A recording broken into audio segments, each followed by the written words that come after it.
الصبح بدا من موت و قبر کا بیان۔ عقیدہ نمبر 1، ہر شخص کی زندگی مقرر ہے، اس میں نہ کمی ہو سکتی ہے نہ زیادتی۔ جب وقت پورا ہو جاتا ہے تو ملک الموت، موت کا فرشتہ یعنی عزرائیل علیہ السلام قبض روح کے لیے آتے اور اس کی جان نکال لیتے ہیں۔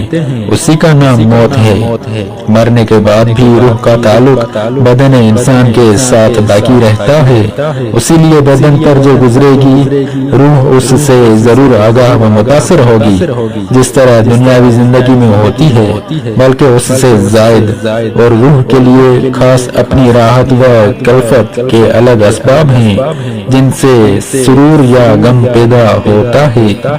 عقیدہ نمبر 2، روحوں کے رہنے کے لیے مقامات مقرر ہیں، نیکوں کے لیے علیحدہ، بدوں کے لیے علیحدہ، مگر کہیں ہوں اپنے جسم سے ان کو تعلق بدستور باقی رہتا ہے۔ قبر پر آنے جانے والوں کو دیکھتے، پہچانتے اور ان کی بات سنتے ہیں۔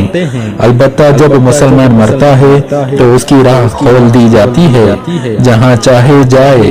اس کی مثال حدیث میں یہ فرمائی گئی ہے کہ ایک طائر ہے، پہلے قفس میں بند تھا، اب آزاد کر دیا گیا، اور کافروں کی ارواح کو کہیں جانے آنے کا اختیار نہیں کہ قید ہیں۔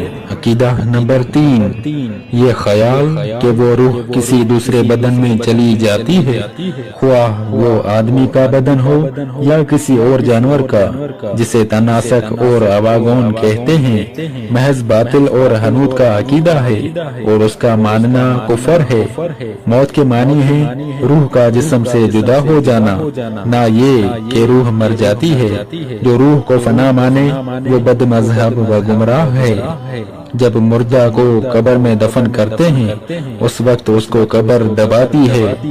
اگر وہ مسلمان ہے تو اس کا دبانا ایسا ہوتا ہے جیسے ماں پیار میں اپنے بچے کو زور سے چپٹا لیتی ہے، اور اگر کافر ہے تو اس کو اس زور سے دباتی ہے کہ ادھر کی پسلیاں ادھر اور ادھر کی ادھر ہو جاتی ہیں۔ عقیدہ نمبر 4، جب دفن کرنے والے دفن کر کے واپس ہوتے ہیں تو مردہ ان کے جوتوں کی آواز سنتا ہے۔ اس وقت اس کے پاس 2 فرشتے اپنے بڑے بڑے دانتوں سے زمین کو چیرتے ہوئے آتے ہیں۔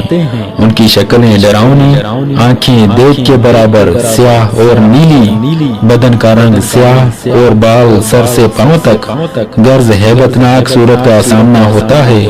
وہ مردے کو جھڑک کر اٹھاتے ہیں اور نہایت سختی کے ساتھ اس سے 3 سوال کرتے ہیں۔ نمبر 1، تیرا رب کون ہے؟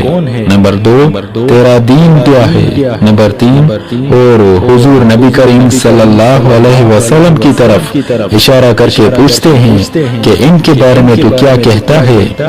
مردہ مسلمان ہو تو جواب دیتا ہے، میرا رب اللہ ہے، میرا دین اسلام ہے، اور وہ تو میرے آقا و مولا رسول اللہ صلی اللہ تعالی علیہ وآلہ وسلم ہیں۔ فرشتے کہتے ہیں کہ ہم جانتے تھے کہ تو یہی جواب دے گا۔ پھر اس کی قبر جہاں تک نگاہ پہنچے گی کشادہ کر دی جائے گی، جنت کی خوشبو اس کے پاس آتی رہے گی، اور جنت کا بستر، جنت کا لباس اسے مہیا کیا جائے گا، اور اس سے کہا جائے گا کہ تو سو جیسے دولہا سوتا ہے۔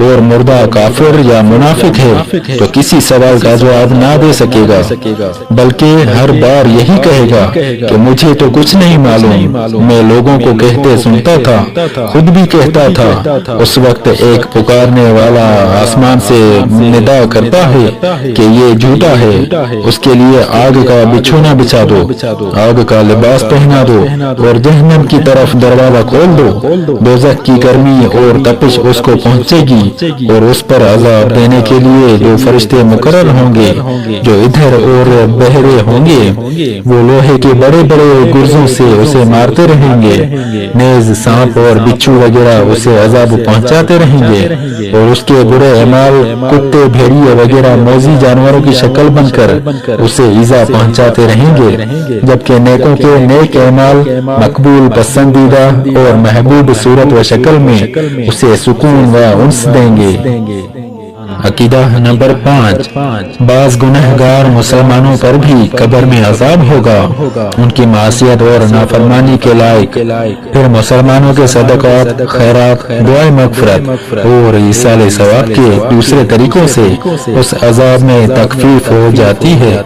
یوں ہی اس کے پیران اعظام یا مذہب کے امام یا اولیاء کرام کی شفاعت سے یا محض رحمت خداوندی سے جب وہ چاہے گا نجات پائیں گے۔ زندوں کے نیک اعمال سے مردہ مسلمانوں کو ثواب ملتا اور فائدہ پہنچتا ہے۔ قرآن کریم کی تلاوت، درود شریف کی قرات اور کلمہ طیبہ وغیرہ پڑھ کر اس کا ثواب مردوں کو بخشنا چاہیے، اسے ایصال ثواب کہتے ہیں۔ حدیث شریف میں اس کا جائز اور مردوں کے حق میں نافع و فائدہ بخش ہونا ثابت ہے۔ عقیدہ نمبر 6، مردہ اگر قبر میں دفن نہ کیا گیا تو جہاں پڑا رہ گیا یا پھینک دیا گیا، غرض کہیں ہو تو اس سے وہیں سوالات ہوں گے اور وہیں ثواب یا عذاب اسے پہنچے گا، یہاں تک کہ جسے شیر وغیرہ کوئی درندہ کھا گیا تو اسی کے پیٹ میں سوال ہوں گے اور ثواب جو کچھ ہوا اسے پہنچے گا۔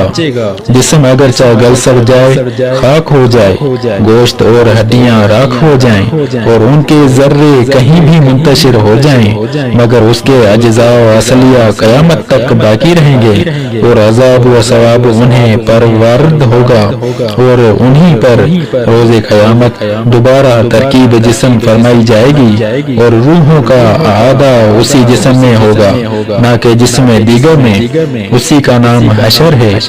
عذاب و تنعیم قبر حق ہے اور ان کا انکار وہی کرے گا جو گمراہ ہوگا۔ ابھی ہمارے چینل کو سبسکرائب کریں اور روزانہ نئی اپڈیٹس کے لیے بیل آئیکن پر کلک کریں۔